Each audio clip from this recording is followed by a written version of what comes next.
Texas Democrat Congressman Christian Menefee went on BS Now to decry the Trump administration's pursuit of law and order. Watch. We know that a man who has spent so many years here in Houston, a father, a husband, someone who had built a business here and who had sent his kids to college, was murdered on the street in plain daylight by ICE agents who were in an unmarked vehicle. But outside of that, we know not much at all. Here in Houston, Democratic lawmakers are calling for an independent investigation because the Trump administration has shown that they cannot be trusted. So Menefee admits he doesn't know much about this incident, but he also claims the suspect was murdered by ICE. He's calling for an independent investigation, but he's already telling us what the findings of such an investigation should be, while admitting he doesn't know anything. That doesn't make sense. No, it doesn't.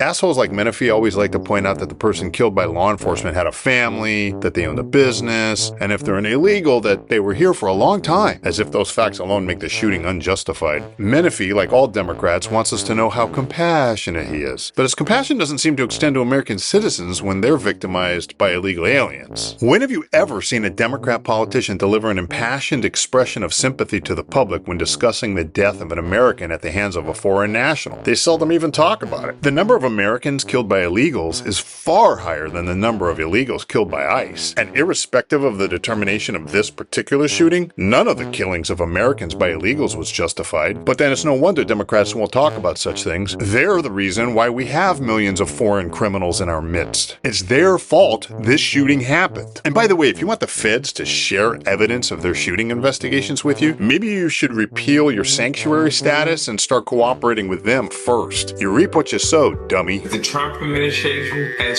shown that they cannot be trusted. Bruh.